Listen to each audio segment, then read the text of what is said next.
Eu vou entrar nos 4 últimos tópicos em relação à formação de time, mas eu quero que você preste atenção porque isso são mitos que te contaram e eu vou quebrar esses mitos agora. Primeiro mito, tamanho de time.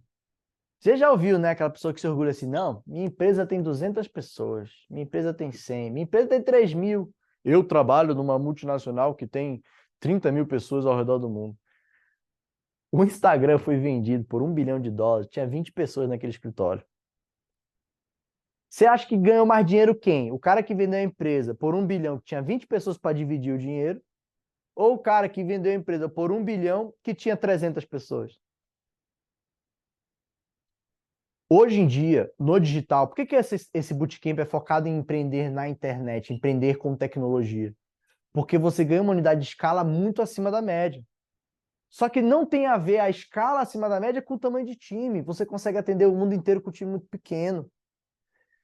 Há 5 meses atrás, eu fui visitar lá na Califórnia a NVIDIA, a maior empresa de produção de placas, né, de microchips de computador do mundo. A NVIDIA tem no mundo inteiro 16 mil funcionários. Ela vale mais de 100 bilhões de dólares. Deve estar valendo bem mais, é que eu estou pegando o número desatualizado na minha cabeça. Faz as contas de quanto cada funcionário vale nessa empresa. Quanto ele gera de valor. É um negócio impressionante, gente. Então, o convite que eu quero te fazer aqui é, acho que é toda quarta, toda quinta, eu vou lá no meu Twitter, @Bissu, e eu comento uma empresa que ela é uma empresa que ela é grande, mas que tem poucas pessoas. Empresa que você nem imagina, que tem 50 pessoas, que faturam milhões por mês. Cara, é muito impressionante. Então, assim, primeiro mito, não foque em ter metas de quantidade de pessoas no time. Foque em meta de receita por employee, receita por membro de equipe. Quando você potencializar isso, você não só vai ter fila de investidor querendo comprar o seu negócio, como a distribuição de receita entre essas pessoas, entre você e os sócios fundadores, vai ser muito colossal.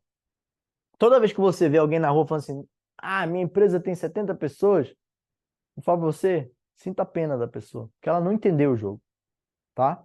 A minha última empresa, eu vendi ela, tendo por 95% do tempo dela montado ela sozinha.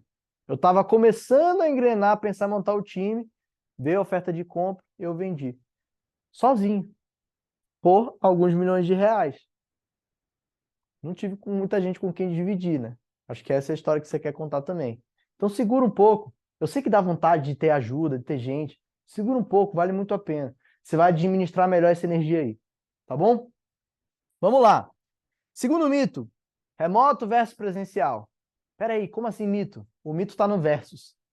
Não é remoto versus e presencial. É remoto e presencial. Quando uma empresa está começando, é muito importante ter unidade. Não falei que era importante ter unidade? Eu vou dar a minha opinião para vocês. Se você tem a capacidade de ter um time junto, não é, vou contratar o escritório amanhã para montar a startup. Não, junto que eu falo assim, você tem que ter a capacidade de encontrar essas pessoas.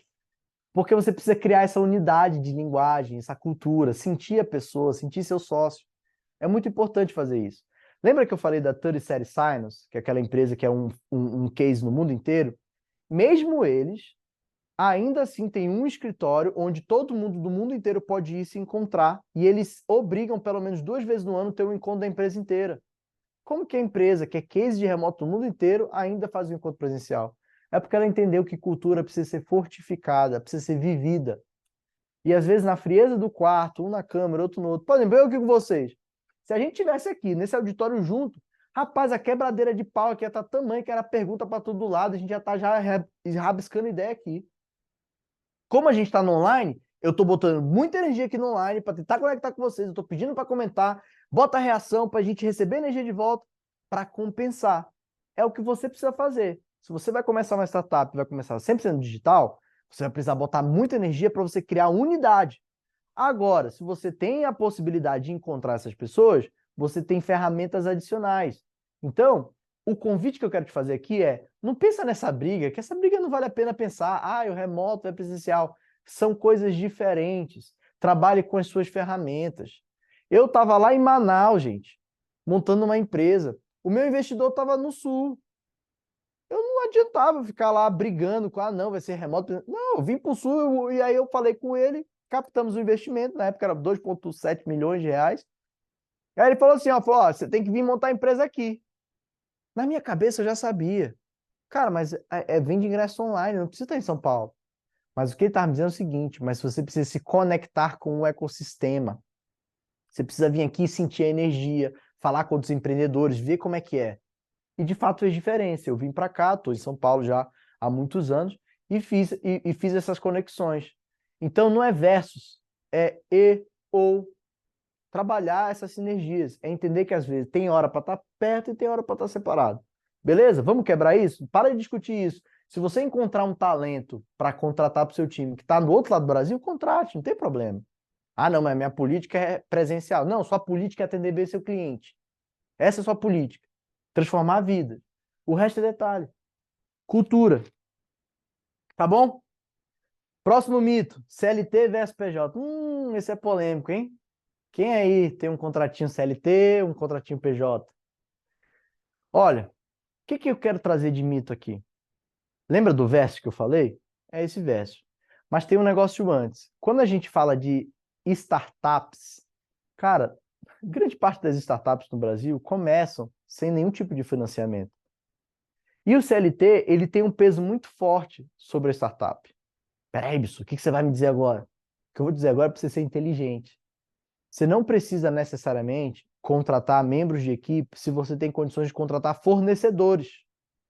Quando eu boto PJ aqui, não é para pensar aquela contratação da pessoa PJ. Mas se você quiser fazer, você faz o que quiser. Lembra que eu falei para não contratar times grandes no começo? Isso não quer dizer que você não possa ter um time de 30 pessoas na sua startup. Sabe como? Contratando uma empresa. Aqui na TC, o que eu ensinei para o meu time de tecnologia? Toda vez que a gente tem um problema que ele não é parte do problema principal do negócio, eu procuro um fornecedor externo. Que aí eu gasto o que é o equivalente ao salário, muitas vezes, de uma pessoa sênior, para ter 30 pessoas sêniors, 100 pessoas sêniors, que são os funcionários da outra empresa que eu contratei como meu fornecedor. Eu tenho fornecedores no mundo inteiro, criando soluções todos os dias para o meu cliente. Por quê? Porque eu plugo as soluções dele na minha empresa. Eu terceirizei todos os trabalhos que não são diferenciais. Então, CLT versus PJ, a partir de agora, você não vai diferenciar entre contratar pessoa no modo CLT e contratar pessoa no modo PJ. Você vai pensar assim, eu quero um parceiro ou eu quero um membro de time? Eu quero um parceiro externo ou eu quero um parceiro interno? No parceiro externo, pense em empresas. Muitas pessoas no Brasil prestam serviços de forma individual. Vou dar um exemplo, acho que chama Fiverr o site, que é onde você contrata profissionais independentes. São pessoas que estão prestando serviço lá. Elas não querem estar presas no escritório, elas querem ter uma vida solta, com uma agenda livre, talvez trabalhar em qualquer lugar do mundo, é a preferência delas. O que eu quero te ensinar aqui é que volte sempre para a sua empresa. Não fique pensando na modalidade, não sei o que, não. Pense no problema. Para resolver esse problema, precisa fazer o quê? Ah, eu preciso de uma copy? Eu vou contratar uma copy, então. Não vou contratar um membro de equipe, eu vou contratar a copy. Se essa copy vai estar numa agência, ótimo. Se ela não tiver, tanto faz. Pense no que você seguir. Talvez você esteja se perguntando o que é copy, né? Ó, deixa eu falar. Copy é uma das coisas que eu adoro. E depois que eu descobri que copy existe, eu estou dedicando muito tempo a estudar isso, eu recomendo que você estude. Copy é um termo encurtado de copywriting, que é um termo em inglês para forma de escrita, vamos colocar assim. É a tua habilidade de escrever um texto, né? Uma, uma, uma, uma série de parágrafos que tem uma história sendo contada para gerar uma ação do outro lado. Muitas vezes um copywriting, ele vai ter a habilidade de gerar uma ação de compra, ele vai ter a habilidade de gerar uma consciência do problema. A gente vai falar de nível de consciência na hora de falar de clientes. Copywriting é gerenciar o poder de persuasão. Por que gerenciar? Porque às vezes você quer ser muito persuasivo, às vezes você quer ser mais soft, porque a pessoa está mais arredia ali ao problema, ela está ganhando nível de consciência. Tá bom? Então, CLT versus PJ. Essa não é uma preocupação para quem está fundando startup. O fundador de startup é o seguinte: qual é a atividade que eu preciso? Essa atividade que eu preciso, eu vou contratar através de um sócio, através de um membro da equipe full-time, ou vou contratar um fornecedor externo. Isso é CLT, PJ é preocupação para o momento futuro da empresa. Isso, por que esse mito é importante agora? Porque você pode matar o seu negócio agora, hoje, pensando assim, eu não tenho dinheiro para contratar um time. Eu não consigo fazer a minha empresa porque eu preciso pagar o imposto CLT. Ah, não dá para eu fazer meu negócio porque eu preciso de 10 pessoas. Gente, esquece. Foca no problema. Foca no problema. A solução vai vir. Vá trabalhando 1% todo dia. Esquece time. Lembra toda vez que você quiser contratar alguém, lembra do Instagram. US$ 1 bilhão com 20 pessoas no time. Por último, né? O time do time interno versus fornecedores. Mas aqui eu não estou falando de CLTPJ, estou falando da qualidade.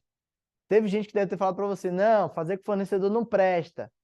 Ah, não, só se eu não fizer interno não vai sair com a minha qualidade. Deixa eu falar, fornecedor bom é fornecedor que tem boa gestão. Se você fizer uma boa gestão, e boa gestão muitas vezes é contratar o fornecedor corretamente. Eu sou muito bom de contratar fornecedor.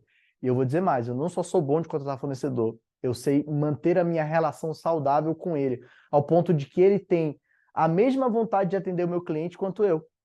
A relação é muito boa, ele embarca um pouco da minha cultura nele.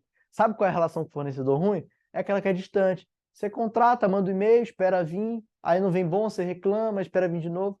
Eu tenho reuniões com os meus fornecedores de conversa, de trabalho, mas que não é sobre a entrega. É sobre o que você está achando, como que a empresa pode ser melhor, o que você faria diferente, o que você faz na sua empresa para resolver tal problema. É uma troca. Eu ganhei sócios novos praticamente. Então, o que eu quero que você entenda é que nas minhas empresas, o que me faz diferenciar fornecedores de time interno é o quanto aquela atividade está próxima da minha unidade de negócio, do meu core business, né, que é o negócio principal. Por quê? Pensa comigo. Se você é o dono da Coca-Cola, vamos lá, sou dono da Coca-Cola. Se o que faz diferença no teu negócio é a famosa fórmula secreta, que hoje em dia não é tão secreta assim, da Coca-Cola, você não precisa se preocupar necessariamente em ser a melhor empresa de fazer engarrafamento do mundo. Não faz diferença. Você pode contratar um fornecedor, contanto que a fórmula continue boa, contanto que a produção do líquido continue bom. Digamos que você é o dono da Apple. Se você é dono da Apple, você não precisa necessariamente ser a melhor empresa de entrega de equipamentos do mundo, mas você precisa manjar muito bem da tecnologia dentro do equipamento. Absu, mas eu ouvi a história de que o Steve Jobs se preocupava até com a experiência da abertura do invólucro. É óbvio, porque o diferencial da Apple era a história que ele contava. Então ele não terceirizava o invólucro. Agora pergunta se a Dell pensa em como que ela vai fazer a caixa. Pai, tinha alguma chance de eu ter patrocínio da Dell aqui, agora ferrou, né? Agora não vai mais. Mas tudo bem. Então, assim, o que eu quero te dizer é o seguinte: eu, Bissu, faço o quê? Eu terceirizo tudo aquilo que não é a unidade core do meu negócio, mesmo na empresa grande, evoluída, e tudo aquilo que é interno, que ou é o meu segredo de como eu vou tocar, ou é o que é o meu diferencial, eu trago para o interno. Você pode fazer as coisas que não são diferenciais? Pode, você pode fazer tudo. Estou compartilhando contigo o meu aprendizado, a forma de fazer barato. Turma, passamos pelos 4, né, principais mitos aí na hora de formar times. E eu quero responder perguntas, porque eu adoro responder perguntas de vocês. Temos perguntas?